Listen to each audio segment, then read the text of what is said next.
I think of them as the mother of organizing in this country. I'm a big fan of the current staff of the U.S. campaign, no lie.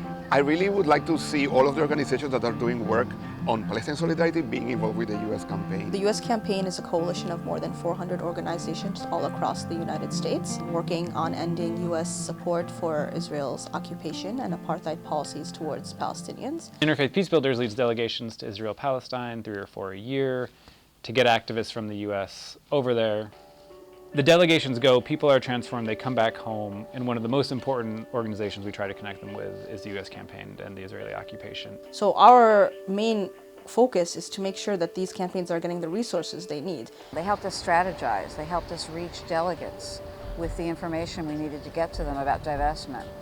They sent their own staff to our general conference for 2 weeks. Our main goal is to really uplift the local activism that our coalition members are doing. The U.S. campaign sent out an amazing email blast that was so motivating and exciting about the historic things that might happen in our church. It got me even more excited than I already was about our work. I think one of the important things about being a member of the U.S. campaign to end the Israeli occupation is the possibility to have the connections and to be able to network with other members. So if a group in DC is working on SodaStream, put them in touch with groups in Portland, say, who are doing SodaStream, and let them think about how they can pool together their ideas, their campaigns, their resources. They've also helped a lot of us in various denominations get to know each other.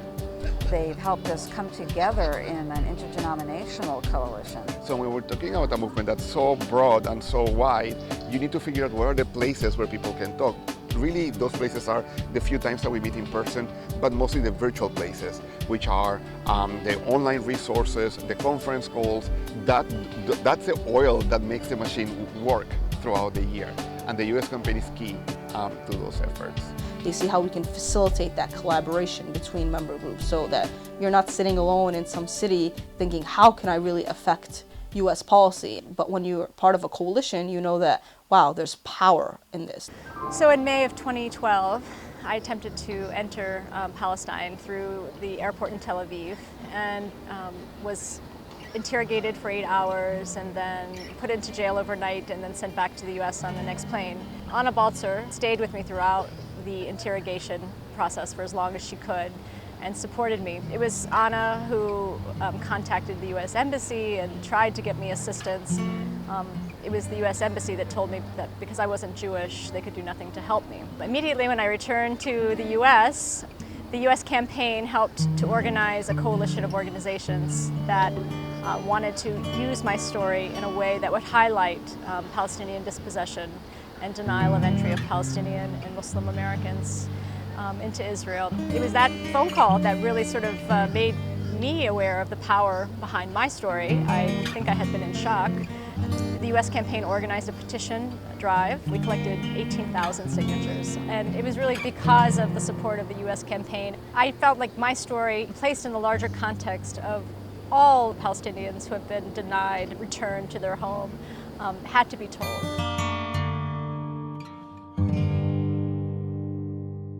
We're at a very exciting moment here in the United States where the whole movement as a whole is growing, and that actually requires us to not do less but do more to coordinate better, to redouble our efforts to see what is happening in other parts of the country. The only way that we can actually fulfill all these member groups' needs is if we have even more resources.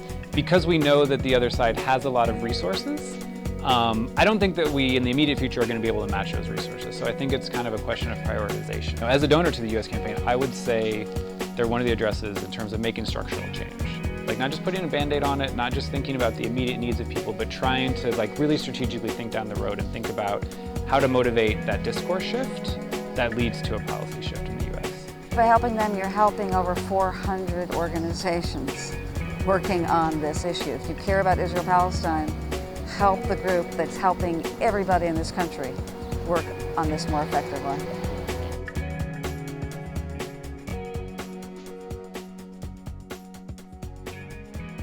Do you have any favorite things about working here at the organization? I mean, other than Boone. Beauty. There's a puppy is the most important staff member. Yeah, they're invigorating. They are dynamic. Anna Balzer is always a joy to see again. They're tireless and work often without a lot of thanks because what they do is really promote other people.